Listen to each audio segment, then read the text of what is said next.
रब्बिश रह ली सदरी व यस्सिर ली अमरी वहलुल उक़दतम मिन लिसानी यफ़क़हू क़ौली। आज इंशाल्लाह हम पारा नंबर 10 की खुलासा तफ़सीर कुरान मजीद करेंगे। इस पारे में दो सूरतें हैं, सूरह इन्फ़ाल और सूरह तौबा। सूरह इन्फ़ाल में जंग बदर जो इस्लाम की पहली बड़ी जंग थी, इस पर तबसरा भी है और सहाबा किराम रदियल्लाहु अन्हुमा को जंग के अदाब भी सिखाए गए हैं। अल्लाह ताला ने जंग के अदाब सिखाते हुए फरमाया, सूरह इन्फ़ाल आयत 45 तक 47, ए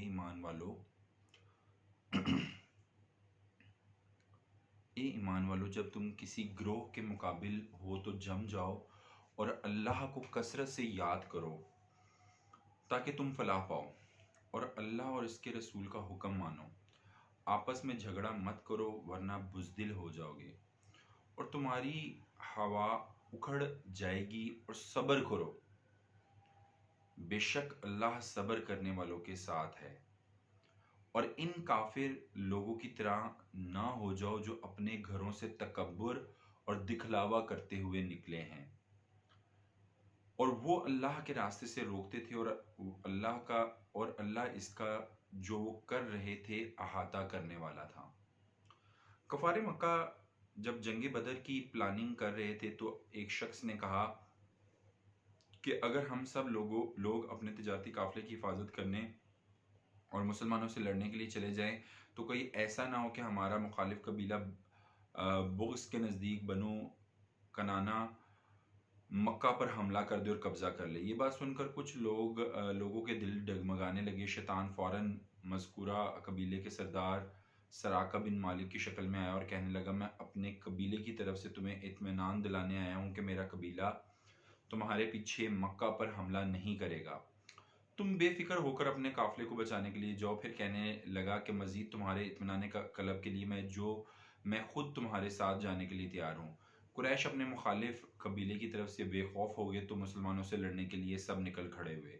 जब इब्लीस ने बदर में फरिश्तों की आमद देखी तो फौरन भाग खड़ा हुआ और कहने लगा, जो मैं देख रहा हूँ तुम्हें नजर नहीं आ रहा, इसलिए मैं तो जा रहा हूँ, मैं अल्लाह से डरता हूँ। अल्लाहु अकबर। सूरह इन्फाल की आयत 48।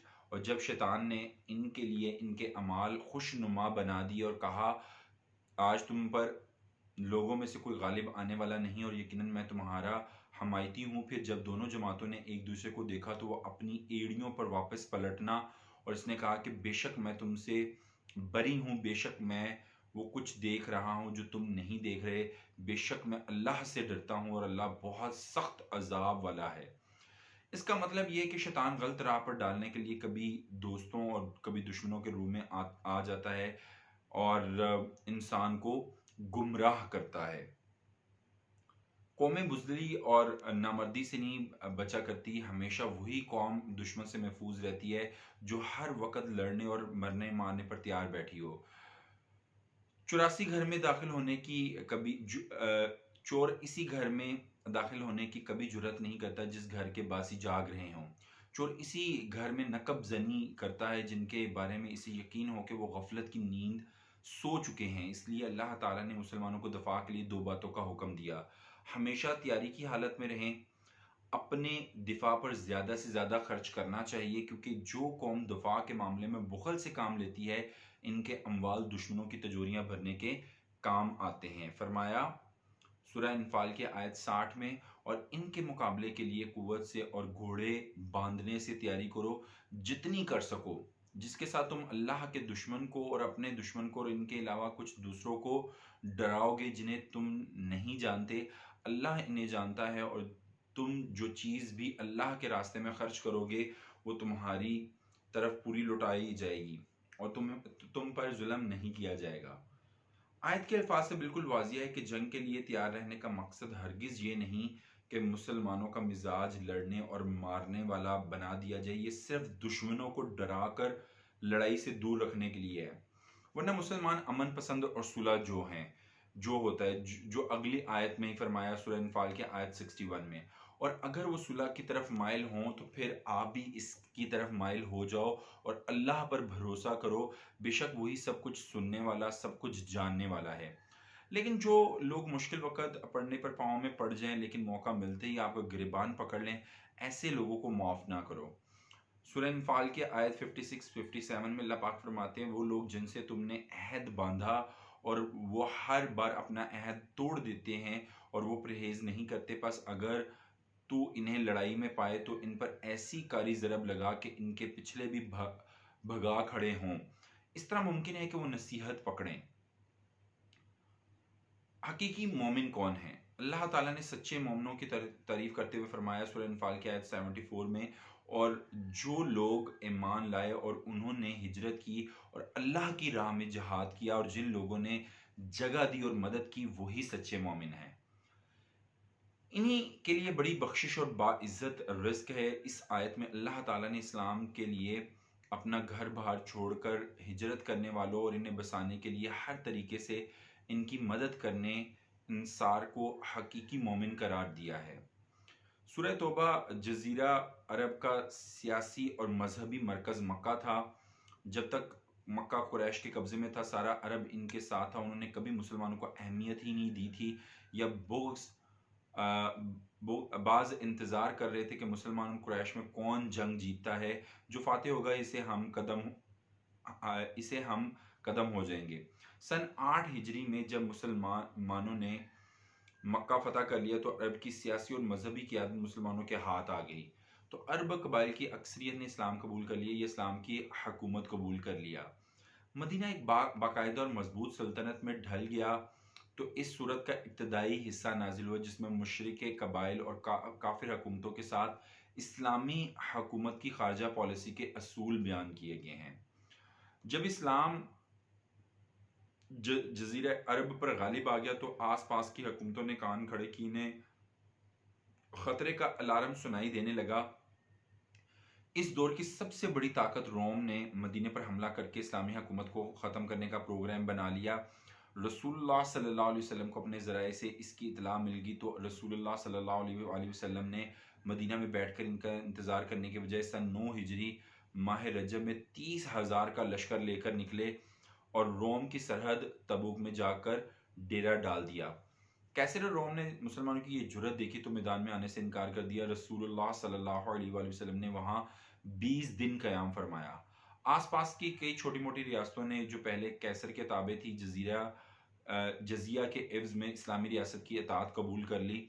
इस सफ़र को ग़ज़वा तबूक कहा जाता है। सूरह तौबा का दूसरा हिस्सा ग़ज़वा तबूक की तैयारी के सिलसिले में सफ़र से पहले नाजिल हुआ, कुछ ग़ज़वे से वापसी पर इससे मुतल्लिक़ा मसाइल पर मुश्तमिल है। सूरह अनफाल में जंग के अहकाम, मसाइल और आदाब बयान किए गए हैं और सूरह तौबा में मुशरिकीन अरब और मुनाफिकीन से अमलन जहाद करने का हुक्म दिया गया है। सूरत के आगाज में मुशरिकीन से किए गए तमाम मुआहदे, इनके मुंह पर दे मारने का हुक्म दिया और सबको 4 माह की मुद्दत दी गई कि इसके बाद तुमसे जंग होगी। आयत 1 और 2 सूरह तौबा।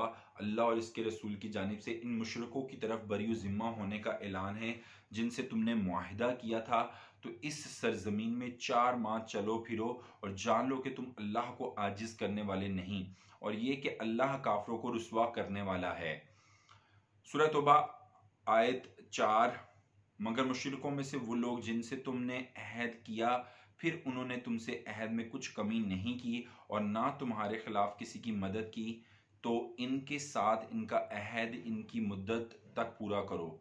बेशक अल्लाह मुत्तकी लोगों से मोहब्बत करता है। इस्लाम कबूल करने से इनकार करने वालों को आम जंग का ऐलान करते हुए फरमाया सूरह तौबा आयत 5 में, पस जब हुर्मत वाले महीने निकल जाएं तो इन मुशरिकों को जहां पाओ कत्ल करो और इन्हें पकड़ो और इन्हें घेरो और इनके लिए हर घात की जगह बैठो।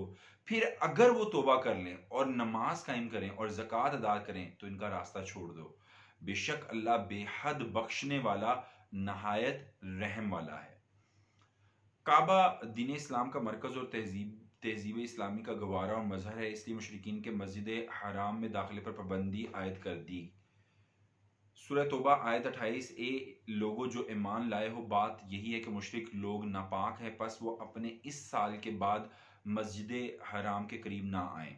अब मसला ये था कि हज का इज्तिमा और इसमें होने वाली तिजारत अरबों के लिए रीढ़ की हड्डी की हैसियत रखती थी। इसलिए मुसलमानों के दिल में ये ख्याल पैदा हुआ कि मुशरिकीन के मक्का में आने पर पाबंदी लगाएंगे तो हमारी तिजारत पर बहुत बुरा असर पड़ेगा। तो अल्लाह पाक ने क्या फरमाया सूरह तौबा की आयत 28 में, और अगर तुम किसी किस्म के फुकर से डरते हो तो अल्लाह जल्द ही तुम्हें अपने फजल से गनी कर देगा अगर इसने चाहा। बेशक अल्लाह सब कुछ जानने वाला, कमाल हिकमत वाला है।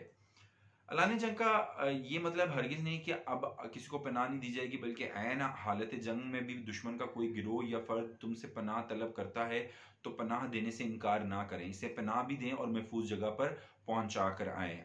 आयत नंबर 6 सूरह तौबा।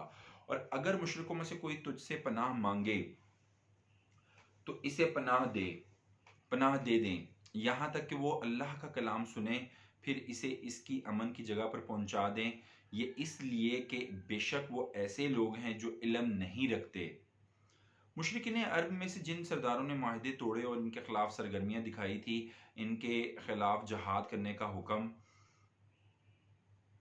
और अगर वो अपने अहद के बाद अपनी कस्में तोड़ दें और तुम्हारे दिन में तान करें तो कुफर के पेशवाओं से जंग करो, बेशक ये लोग इनकी कोई कस्में नहीं हैं ताकि वो बाज आ जाएं। फिर फरमाया, क्या तुम इन लोगों से ना लड़ोगे जिन्होंने अपनी कस्में तोड़ दी और रसूल को निकालने का इरादा किया और उन्होंने ही पहली बार तुमसे इब्तिदा की। क्या तुम इनसे डरते हो तो अल्लाह ज्यादा हकदार है कि इससे डरो अगर तुम मोमिन हो। फिर इस्लामी दुश्मनों से जंग करने के फवायद बयान किए। सूरह तौबा आयत 12 और 15 में, इनसे लड़ो, अल्लाह इन्हें तुम्हारे हाथों से अजाब देगा और इन्हें रुस्वा करेगा और इनके खिलाफ तुम्हारी मदद करेगा और मोमिन लोगों के सीनों को शिफा देगा और इनके दिलों का गुस्सा दूर करेगा।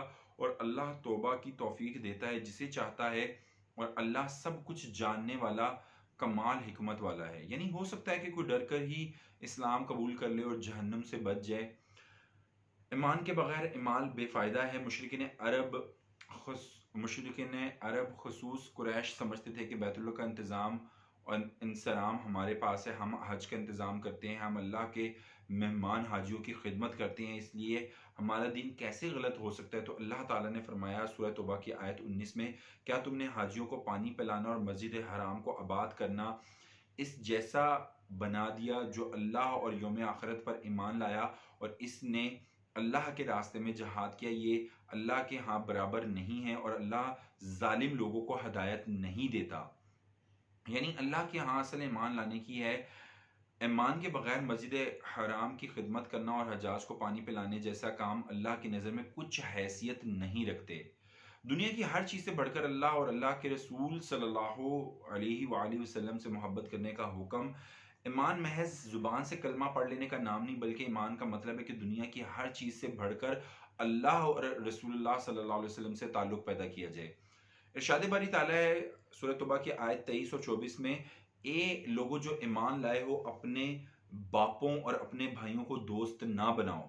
अगर वो ईमान के मुकाबले में कुफर से मोहब्बत रखें और तुम में से जो कोई इनसे दोस्ती रखेगा सो वही लोग जालिम हैं।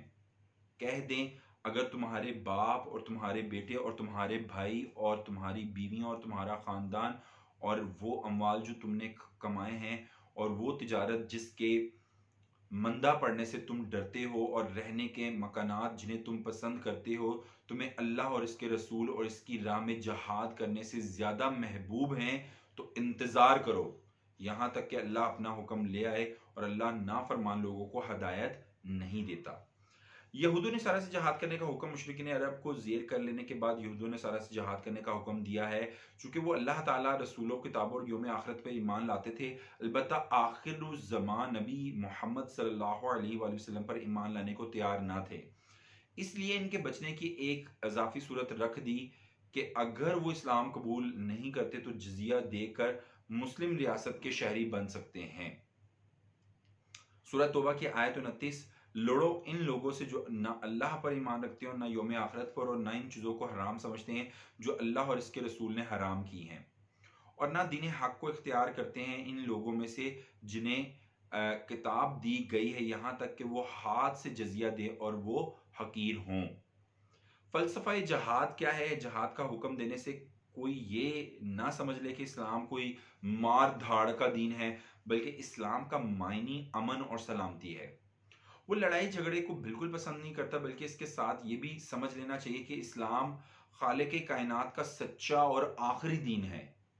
इसे मानना हर इंसान पर फर्ज है। इसके बावजूद इनकार करने वालों के खिलाफ हथियार उठाने का हुक्म नहीं देता, बल्कि हर एक को मानने या ना मानने का इख्तियार देता है। लेकिन किसी बड़े को ये इख्तियार नहीं देता कि अल्लाह की दी हुई कुर्सी, ओहदे और ताकत को अल्लाह के दीन को ख़त्म करने और उसके नूर को बुझाने के लिए इस्तेमाल करे। जो शख्स इस्लाम के रास्ते में रुकावट बने और लोगों को इस्लाम कबूल करने से बज़ोरे ताकत रोके, इसके खिलाफ जहाद करने का हुक्म है। सूरत तौबा आयत 32 और 33। वो चाहते हैं कि अल्लाह के नूर को अपने मुंहों से बुझा दें, और अल्लाह नहीं मानता मगर ये कि अपने नूर को पूरा करे, ख्वाह काफिर बुरा जाने। वही अल्लाह है जिसने अपना रसूल हदायत और दीन हक देकर भेजा, ताकि इसे हर दीन पर गालिब कर दे, ख्वाह मुशरिक लोग बुरा जाने। इंसान की आदत, ख्वाह वो किसी भी मजहब से ताल्लुक़ रखते हों, अपने मजहबी रहनुमा पर कामिल एतमाद करते हैं कि वो दीन के सच्चे दाई और इनके खैर ख्वाह हैं, इसलिए इनके हुक्म पर दिलो जान से कुर्बान होते हैं। बहुत सारे लोग सिर्फ इसलिए इस्लाम कबूल नहीं करते थे कि इनके मजहबी रहनुमा इससे मना करते थे। तो अल्लाह ताला ने इन्हें समझाते हुए फरमाया, इन मजहबी रहनुमाओं के रहन सहन पर गौर करो। इनमें से अक्सर दुनिया परस्ती में डूबे हुए हैं। उन्होंने माल समेटने के लिए दीनदारी का लबादा ओढ़ा हुआ है।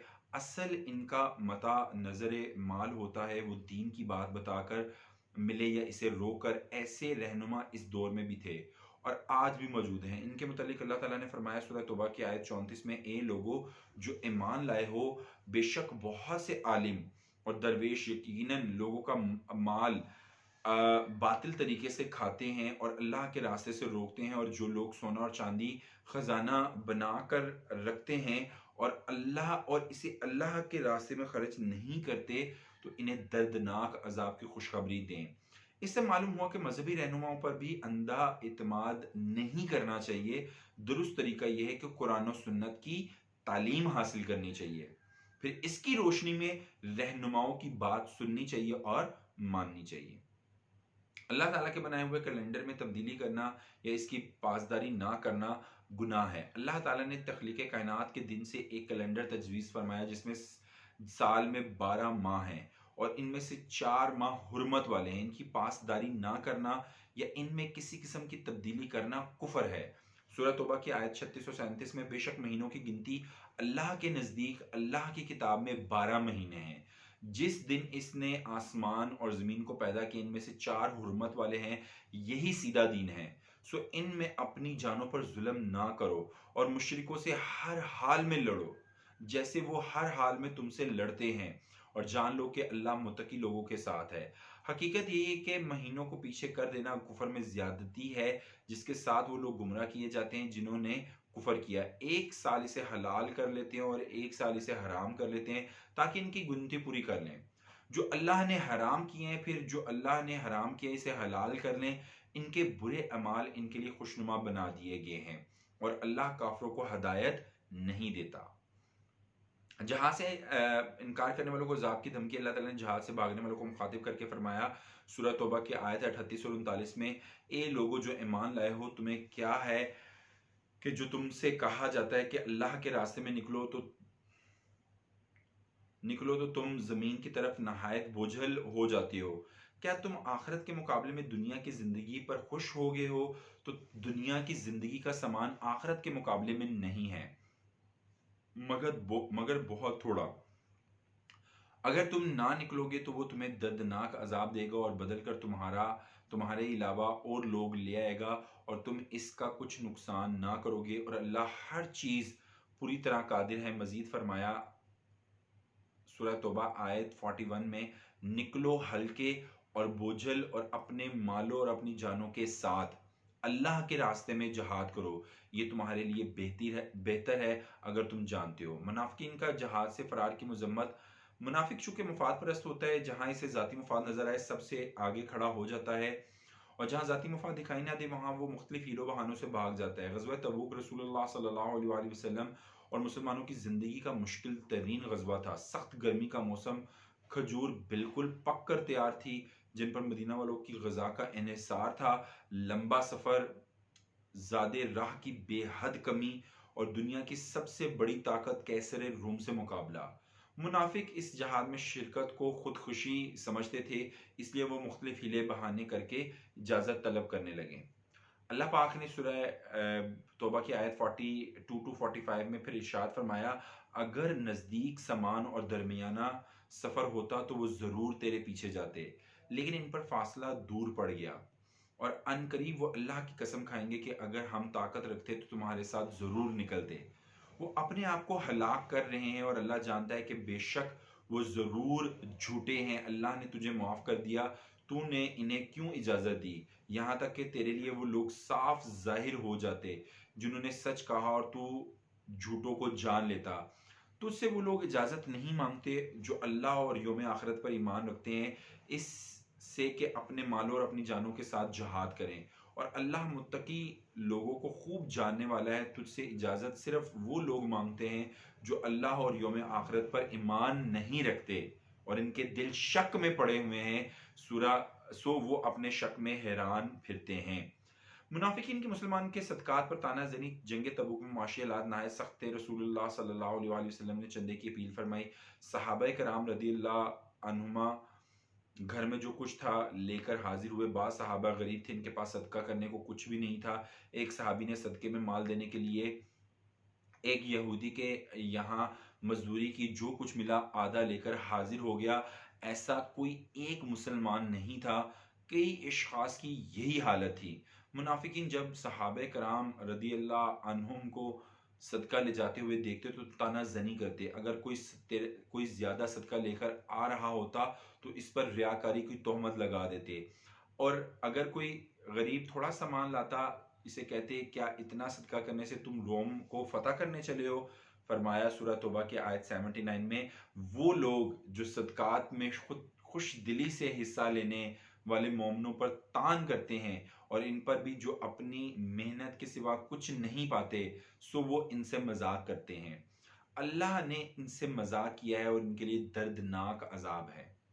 ज़कातो खैरात के मुस्तहिकीन, ज़कातो सदक़ात के मुस्तहिकीन 8 किस्म के लोग हैं और सदका हमेशा इन्हीं में से किसी को देना चाहिए। सूरह तौबा की आयत 60 में अल्लाह पाक ने फरमाया, सदक़ात तो सिर्फ फ़कीरों और मस्कीनों के लिए है और इन पर मुकर्रर आमलों के लिए है और इनके लिए जिनके दिलों में उल्फत डालनी मकसूद मकसूद है, और गर्दनें छुड़ाने में और तावान भरने वालों में और अल्लाह के रास्ते में और मुसाफिर में खर्च करने के लिए है। ये अल्लाह की तरफ से एक फरीज़ा है और अल्लाह सब कुछ जानने वाला, कमाल हिकमत वाला है।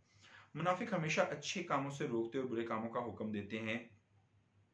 मुनाफिकीन इस्लामी माशरे का नासूर हैं। वो मुसलमानों के लबादे में रहकर इस्लाम और मुसलमानों को नाकाम करने के लिए हमेशा कोशा रहते हैं। इस्लाम अच्छाई का हुक्म देता है और बुराई से मना करता है, जबकि मुनाफिकीन इस्लामी माशरे में बुराई को आम करने की सई करते रहते हैं। सूरह तौबा की आयत 67-68 में अल्लाह पाक फरमाते हैं, मुनाफिक मर्द और मुनाफिक औरतें इनके बाज बाज से हैं। वो बुराई का हुक्म देते हैं और नेकी से मना करते हैं और अपने हाथ बंद रखते हैं। वो अल्लाह को भूल गए तो इसने इन्हें भुला दिया। यकीनन मुनाफिक लोग ही नाफरमान हैं। अल्लाह ने मुनाफिक मर्दों और मुनाफिक औरतों और काफरों से जहन्नम की आग का वादा किया है। इसमें हमेशा वही रहने वाला है, वही इनको काफ़ी है और अल्लाह ने इन पर लानत की है और इनके लिए हमेशा रहने वाला अजाब है। मुनाफिकीन पर सख्ती करने और इन्हें सजा देने का हुक्म, लिहाजा इस्लामी माशरे को महफूज करने के लिए ऐसे फासिकों से सख्ती से निमटना ज़रूरी है। अल्लाह ताला ने फरमाया सूरह तौबा की आयत 73 में, ए नबी काफरों और मुनाफिकों से जहाद कर और इन पर सख्ती कर और इनका ठिकाना जहन्नुम है और वो बरी लौट कर जाने की जगह है। मुनाफिकीन की नमाज जनाजा पढ़ने और इनके लिए मगफिरत दुआ मग़फ़िरत करने से मना फरमाया, सूरह तौबा की आयत 84। और इन मुनाफ़िकीन में से कोई मर जाए, इसका कभी जनाजा ना पढ़ना और ना इसकी कब्र पर खड़े होना। बेशक उन्होंने अल्लाह और इसके रसूल सल्लल्लाहु अलैहि वसल्लम के साथ कुफ़र किया और इस हाल में मरे कि वो नाफरमान थे। जो लोग किसी उज़र की बुनियाद पर जहाज़ से पीछे रह गए, मुनाफिकीन के जहाज़ से पीछे रह जाने की मज़म्मत, उनकी सज़ा बयान करने के बाद फरमाया, आयत 91 ta 93, ना कमज़ोरों पर कोई हर्ज है और ना बीमारों पर और ना इन लोगों पर जो वो चीज़ नहीं पाते जो खर्च करें। जब वो अल्लाह और इसके रसूल के लिए खलूस रखें, नेकी करने वालों पर एतराज़ का कोई रास्ता नहीं और अल्लाह बेहद बख्शने वाला नहायत मेहरबान है। और ना इन लोगों पर जब जब भी वो तेरे पास आएँ ताकि तू इन्हें सवारी दे तो तूने कहा, मैं वो चीज़ नहीं पाता जिस पर तुम्हें सवार करूं। तो वो इस हाल में वापस हुए कि इनकी आंखें आंसुओं से बह रही थी, इस गम से कि वो नहीं पाते जो खर्च करें। इतराज का रास्ता तो सिर्फ इन लोगों पर है जो तुझसे इजाज़त मांगते हैं। हालांकि वो दौलतमंद हैं और वो इस पर राज़ी हो गए हैं कि पीछे रहने वाली औरतों के साथ जाएं, और अल्लाह ने इनके दिलों पर मुहर कर दी, सो वो नहीं जानते। तो ये सूरह तौबा का जो खुलासा है, जो उसकी तफसीर है, वो मैंने आपसे शेयर किया है। अल्लाह पाक से दुआ है कि अल्लाह पाक हमें अपने कलाम को समझने, इस पर अमल करने और इसका प्रचार करने की तौफीक अता फरमाए। वमा अलैना इल्लल बलागुल मुबीन।